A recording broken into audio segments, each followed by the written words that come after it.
విద్యుత్ ఛార్జీల పెంపునకు నిరసనగా ఈ నెల 27వ తారీఖున రాష్ట్ర వైఎస్ఆర్ పార్టీ అధ్యక్షుడు వైఎస్ జగన్ ఇచ్చిన పిలుపు మేరకు నిరసన కార్యక్రమం చేపడుతున్నట్లు ఆ కార్యక్రమానికి గోడ పత్రికను ఆవిష్కరించిన నర్సీపట్నం వైసీపీ నాయకులు. అందరికీ నమస్కారం అండి. వైఎస్ఆర్ కాంగ్రెస్ పార్టీ రాష్ట్ర అధ్యక్షులు జగనన్న పిలుపు మేరకు ఈ నెల 27వ తారీఖున కరెంటు ఛార్జీల బాధుడిపై వైఎస్ఆర్ కాంగ్రెస్ పార్టీ పోరుబాట కార్యక్రమం చేపట్టడం జరుగుతుంది. అందులో భాగంగా ఈరోజు నర్సీపట్నం నిధులు ఉన్న పార్టీ పెద్దలు, పార్టీ నాయకుల ఆధ్వర్యంలో ఈరోజు పోస్టర్ రిలీజ్ కూడా చేయడం జరిగింది.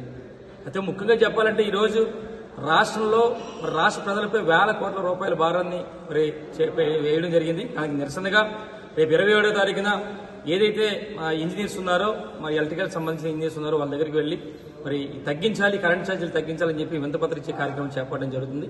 అయితే ముఖ్యంగా ఈరోజు మన వైఎస్ఆర్ కాంగ్రెస్ పార్టీ తరఫున 3 డిమాండ్లు చేపట్టడం జరుగుతుంది. ఒకటి, ఈరోజు ఈ రాష్ట్ర ప్రజలపై సుమారుగా 15,000 కోట్ల రూపాయలతో మరి కరెంటు ఛార్జీలతో మరి బాధడం జరుగుతుంది. అవన్నీ కూడా వెనక్కి తీసుకోవాలని చెప్పి ఒక డిమాండ్ చేస్తున్నాం.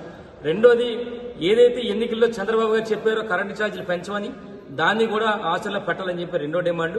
మూడోది ఏంటంటే, ఏదైతే ఎస్సీ ఎస్టీలకు మరి ఉచితంగా 200 యూనిట్లకి ఇస్తున్నారో అది కొనసాగించాలని చెప్పి ఈ 3 డిమాండ్ల మీద మరి రేపు 27వ తారీఖున మరి వింతపత్రం ఇచ్చే కార్యక్రమం చేస్తున్నాం కనుక ఆ కార్యక్రమానికి నర్సీపట్నం నిధులున్న పార్టీ నాయకులు, కార్యకర్తలు, పార్టీ అభినందనలు కూడా పాల్గొని ఆ కార్యక్రమం విజయవంతం చేయాల్సిందిగా మీరు కోరుచున్నారు. జై జగన్.